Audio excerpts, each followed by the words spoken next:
ശബരിമല സ്വർണ്ണക്കൊള്ളയിൽ 90 ദിവസം ജയിലിൽ കഴിഞ്ഞ മുരാരി ബാബു പുറത്തിറങ്ങിയിരിക്കുകയാണ്. ഇത് ഭക്തർക്ക് വലിയൊരു ആശങ്ക ഉണ്ടാക്കിയിരിക്കുകയാണ്. തീർച്ചയായിട്ടും ഒരു കൊള്ളക്കാരൻ പുറത്തിറങ്ങി നടക്കുന്നു.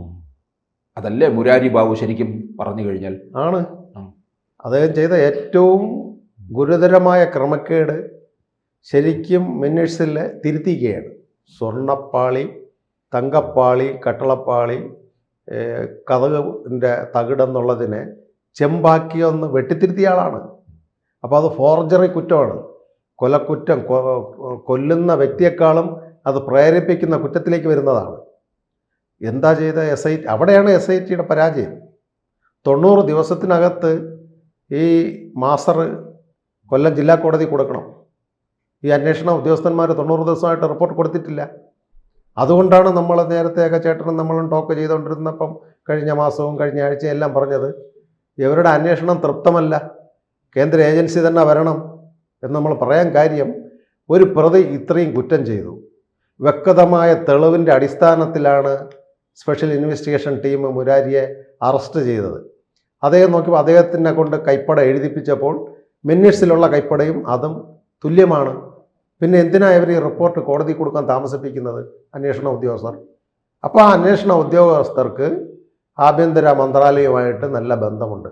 ആരോ നല്ല സമ്മർദ്ദം ചെലുത്തി. അങ്ങനെ 90 ദിവസം ലാഗ് ചെയ്ത് പോയി. ഇത് ഒരു കുറ്റാന്വേഷണ ഏജൻസി എന്നുള്ള നിലയിൽ ജനങ്ങളുടെ വിശ്വാസം നഷ്ടപ്പെടുകയാണ്. നേരത്തെ ചേട്ടൻ സൂചിപ്പിച്ചതുപോലെ ഭക്തജനങ്ങളിൽ ഒരുപാട് ദുരൂഹത ഉളവാക്കുന്ന പ്രവൃത്തികൾ അന്വേഷണത്തിൽ വന്നിട്ടുണ്ട്. അദ്ദേഹത്തിൻ്റെ ഇപ്പോഴത്തെ അറസ്റ്റിൽ ED വന്ന് റൈഡുകൾ ചെയ്തപ്പോൾ അദ്ദേഹത്തിൻ്റെ വീട്ടിൽ നിന്നും ഈ പാളികളുടെ അംശങ്ങൾ എടുത്തിട്ടുണ്ട്. അത് സുപ്രധാന തെളിവല്ലേ?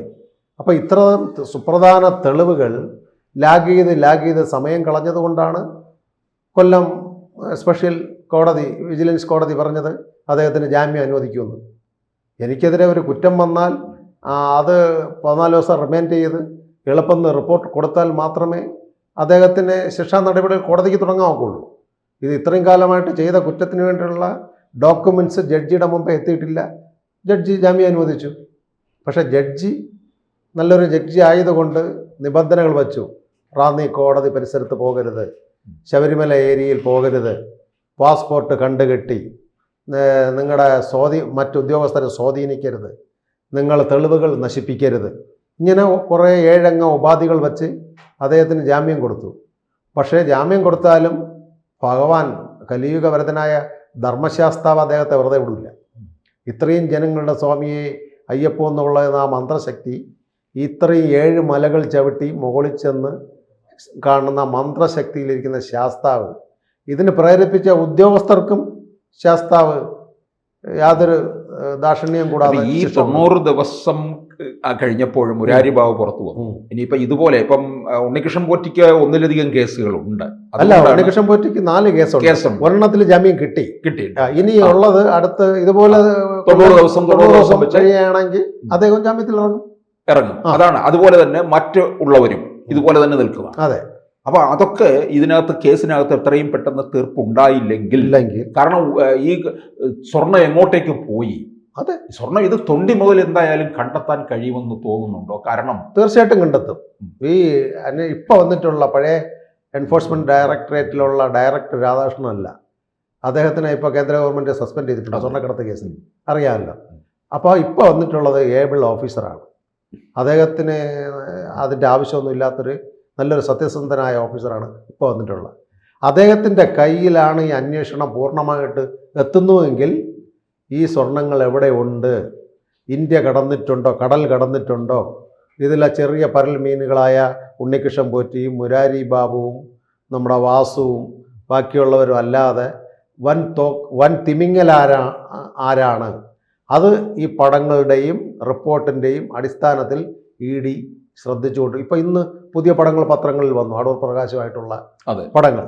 അപ്പോൾ അദ്ദേഹം അടൂർ പ്രകാശ് ദേവസ്വം കമ്മീഷണറല്ല, ദേവസ്വം പ്രസിഡൻ്റല്ല, ദേവസ്വത്തിൻ്റെ MLA-മാരുടെ പ്രതിനിധിയായിരിക്കുന്ന മെമ്പറല്ല, പിന്നെ റവന്യൂ മന്ത്രിയായി ഉമ്മൻചാണ്ടി സർക്കാരിൻ്റെ. അപ്പോൾ ഉമ്മൻചാണ്ടിക്ക് ഇതിൽ പങ്കുണ്ടെന്ന് സംശയിക്കേണ്ട. അതാണ് അദ്ദേഹം ഒരുതരം മാനസിക വിഭ്രാന്തിയോടുകൂടി വളരെ ക്ഷയിച്ച് മരിച്ചത്? അദ്ദേഹത്തിന് ഈ കാര്യം അറിയാതിരിക്കാം. കൊടിമരത്തിൻ്റെ പൊളിക്കേണ്ട ആവശ്യമില്ല. ശുദ്ധനായ ഒരു നല്ലൊരു മുഖ്യമന്ത്രിയാണ്, ഇല്ലെന്ന് പറയുന്നില്ല. സരിത കേസിൽ കുടുക്കി അപമാനിച്ച പ്രയാസമുണ്ട്. അതിൻ്റെ ഇടയിൽ ഇത്തരം ഈ കൊടിമരങ്ങൾ നശിപ്പിക്കുന്ന ദേവസ്വം ബോർഡിൻ്റെ ഫയലുകൾ മുഖ്യനെന്ന നിലയിൽ നോക്കണ്ടേ? അപ്പോൾ അത്തരത്തിലുള്ള മന്ത്രിയെ ഈ ഉണ്ണികൃഷ്ണൻ പോറ്റിയും തമ്മിലുള്ള ബന്ധമെന്ത്? ശരിക്കും പറഞ്ഞാൽ അന്വേഷണത്തിൽ അടൂർ പ്രകാശം വരണം, അന്നത്തെ ദേവസ്വത്തിൻ്റെ മെമ്പറായിരുന്നവരും വരണം. പ്രസിഡന്റ് മരിച്ചുപോയി, പ്രയാർജി. അപ്പോൾ ഇത്തരത്തിലുള്ള വൻ തോക്കുകൾ പുറത്തു കിടക്കുന്നു. അതുകൊണ്ടാണ് ഇന്നലെ തന്നെ നരേന്ദ്രമോദി പ്രധാനമന്ത്രി സൂചിപ്പിച്ചെന്താ, സ്വർണ്ണക്കടത്ത് കേസിലെ യഥാർത്ഥ പ്രതികളെ അന്വേഷണത്തിൽ മുമ്പിൽ എത്തിക്കുമെന്ന് ആദരണീയ പ്രധാനമന്ത്രി പറഞ്ഞു. ഇതൊരു ED മുന്നണി സംവിധാനം, അഴിമതി സംവിധാനമാണെന്ന് പ്രധാനമന്ത്രിക്ക് ബോധ്യമായി. പ്രധാനമന്ത്രി നേരെ അമിത്ഷായുമായിട്ട് ബന്ധപ്പെടും. അപ്പോൾ എല്ലാം സത്യസന്ധമായ അന്വേഷണം നടത്തുവാൻ ആവശ്യപ്പെടും. കാരണം ഇതൊരു കുർവാ സംഘം ആയി മാറി. UDF-കാർ LDF-കാർ ദേവസ്വം ഭരണസമിതി കൊണ്ട് സ്വർണ്ണം എടുപ്പിച്ചു. ഇന്ത്യ മുന്നണിയുടെ പ്രധാന കക്ഷിയുടെ വിദേശത്ത് ദേശീയത്തിൽ ഉള്ള നേതാക്കൾ ബന്ധമായിട്ടുള്ള ഇറ്റലിയിലും ജർമ്മനിയിലും പോയി പുരാവസ്തു വഹിക്കുന്ന കൊള്ളസംഘങ്ങൾ വേണ്ടിലുണ്ട്, അവർക്ക് കൊടുത്തു. അത് ഈ അന്വേഷണ ഉദ്യോഗസ്ഥന്മാർ, എൻഫോഴ്സ്മെൻറ്റ് ഡയറക്ടറേറ്റ് ആയാലും CBIക്ക് കൊടുക്കുകയാണെങ്കിൽ CBI ഉദ്യോഗസ്ഥരും അത്തരത്തിലുള്ള വ്യക്തികളെ കണ്ടെത്തി എവിടെയാണ് ഇതിൻ്റെ ബാക്കി സ്വർണം, ഇനിയും 46 കിലോ സ്വർണം കണ്ടുകിട്ടാനുണ്ട്. അത് ഇതിലൊരു ബഹുരസമെന്ന് പറയുന്നത്, സ്മാർട്ട് ക്രിയേഷൻസിൻ്റെ ആളിനെ 3 ദിവസം വിളിച്ചു വച്ചിട്ട് 4ാമത്തെ ദിവസം പോകാൻ പറഞ്ഞിരിക്കുന്നു. അദ്ദേഹത്തിന് കൂലി എന്താണ്? ഇത് ഒരുക്കിയാൽ 90 ഗ്രാം സ്വർണ്ണം അദ്ദേഹത്തിനോട് എടുത്തോളാൻ പറഞ്ഞു. അല്ല, ഇതിനിടയ്ക്ക് മറ്റൊരു കാര്യം ഉണ്ടായിരിക്കുന്നത്, ഇപ്പോൾ ശങ്കർദാസിനെ ആശുപത്രിയിൽ നിന്ന് ജയിലിലേക്ക് മാറ്റിയിട്ടുണ്ട്. അതെ. ഇപ്പോൾ കടകംപള്ളി ഉണ്ണികൃഷ്ണൻ പോറ്റിയുമായിട്ടുള്ള പല ബന്ധങ്ങളുടെയും ചുരുൾ അഴിഞ്ഞു വരാൻ തുടങ്ങിയിരിക്കുന്നത്. പല വട്ടമാണ് കടകംപള്ളി ഉണ്ണികൃഷ്ണൻ പോറ്റിയുടെ വീട്ടിൽ പോയത്. പരസ്പര വിരുദ്ധമായിട്ട് കടകംപള്ളിയിൽ നിന്ന് ചില കാര്യങ്ങൾ വരികയുണ്ടായി. കടകംപള്ളിയോടൊപ്പം ഒരിക്കൽ പോയപ്പോൾ റാന്നി MLA രാജു എബ്രഹാം ഉണ്ടായിരുന്നു. റാന്നി MLA എന്ന് പറയുമ്പോൾ റാന്നി നിയോജക മണ്ഡലത്തിലാണ് ശബരിമല ക്ഷേത്രം സ്ഥിതി ചെയ്യുന്നത്. അപ്പോൾ ഇതിനകത്തെല്ലാം നിരവധി കാര്യങ്ങളാണ് പരസ്പര പൂരകങ്ങളായി കൂട്ടിച്ചേർത്തിരിക്കുന്നു. ഉദാഹരണത്തിന് അവിടുത്തെ ADM ആയിരുന്ന മരിച്ചുപോയ നവീൻ ബാബു, അദ്ദേഹത്തിന് ഓർഡർ ഇടാൻ സമ്മർദ്ദം ചെലുത്തിയതാണ്. അദ്ദേഹത്തിൻ്റെ അവസ്ഥാനം എന്താണ്? കണ്ണൂരിലുള്ള പ്രശ്നത്തിൽ കയറിലങ്ങേറി. ഇത് ശാസ്താവിൻ്റെ ശക്തിയാണ്. അതിനുവേണ്ടി പ്രേരിപ്പിക്കുവാൻ വേണ്ട കാരണഭൂതനായിട്ടുള്ള ഒരു ഉണ്ണികൃഷ്ണൻ പോറ്റിയുടെ വീട്ടിൻ്റെ മകൻ്റെ നൂലുകെട്ടും മിനിസ്റ്ററുമായിട്ട് എന്ത് ബന്ധമാണുള്ളത്? അല്ലെങ്കിൽ അദ്ദേഹത്തിന് ഉണ്ണികൃഷ്ണൻ പോറ്റിയുടെ അച്ഛന് 80 വയസ്സായേണ്ട ഷഷ്ടിപൂർത്തി ആഘോഷത്തിന് ഒരു മിനിസ്റ്റർ എങ്ങനെയാണ് പോണത്? അപ്പോൾ ഇതിനുപരിയുള്ള ബന്ധങ്ങളുണ്ടെന്ന് അരിയാഹാരം കഴിക്കണം നമുക്കറിഞ്ഞുകൂടെ? ഈ റാന്നി MLA എബ്രഹാം, ഇദ്ദേഹം രാജു എബ്രഹാം ഇവിടെ വരേണ്ട കാര്യം തോന്നുന്നു. റാന്നിയിൽ നിന്നാൽ പോരെ. കിളിമാനൂർ മണ്ഡലം എന്ന് പറഞ്ഞാൽ അസംബ്ലി മണ്ഡലം പോലുമില്ല, ആറ്റിങ്ങൽ മണ്ഡലത്തിൽ വരുന്നതാണ്. ഈ ഉണ്ണികൃഷ്ണൻ പോറ്റി വന്ന് കാണുന്നത് എന്താണ്? അപ്പോൾ ഇത് മെയിൻ ഈ ഈശ്വര വിശ്വാസമില്ലാത്ത സർക്കാരുകളുടെ ഒരു റെക്കമെൻഡിലാണ് ഈ ഉണ്ണികൃഷ്ണൻ പോറ്റിയും മുരാരി ബാബുവും വാസുവും ഇവരെല്ലാം ഈ ശബരിമലയിലെ ഈ കൊള്ള നടത്തിയിരിക്കുന്നത്. അപ്പൊ മുരാരി ബാബു ശരിക്കും പറഞ്ഞു കഴിഞ്ഞാൽ രക്ഷപ്പെട്ടു എന്ന് കരുതണ്ട. ഇല്ല, ഇതൊരു താൽക്കാലിക ഇത് മാത്രമാണ്. വീണ്ടും അകത്തേക്ക് തന്നെ പോകും. തീർച്ചയായിട്ടും. ഇപ്പൊ നമുക്ക് സ്വർണ്ണക്കടത്ത് കേസിൽ അദ്ദേഹം അറിയാമല്ലോ, IAS ഉദ്യോഗസ്ഥൻ. രണ്ടാമത് അദ്ദേഹം ED അറസ്റ്റ് ചെയ്തല്ലോ. ആ ഒരു ഗതിയിൽ അന്വേഷണം ഉന്നതങ്ങളിലേക്ക് പോകും. എങ്കിൽ ഇത് ഉദാഹരണത്തിന് ഈ കുർവാ സംഘത്തിൻ്റെ കോൺഗ്രസ് UPA ഗവൺമെൻറ് ആയിരുന്നിരുന്നെങ്കിൽ ഇത് വെളിക്കൊരു അറിയില്ല. ഇത് അന്വേഷിച്ച് ജയകുമാർ പോലുള്ള ഉദ്യോഗസ്ഥൻ കമ്മീഷണർ അവിടെ പോയപ്പോഴാണ് വിഗ്രഹത്തിൽ പൊഴിഞ്ഞിരുന്ന സ്വർണം കാണാനില്ല. എവിടെ പോയെന്ന് അദ്ദേഹം ചോദിച്ചത്. അദ്ദേഹത്തിന് സുപ്രീം കോടതി, ബഹുമാനപ്പെട്ട ഹൈക്കോടതി നിയോഗിച്ച് പരിശോധിക്കാൻ പോയ കമ്മീഷണറാണ്. ഇപ്പം അദ്ദേഹം അവിടുത്തെ പ്രസിഡൻറ്റും കൂടിയാണ്.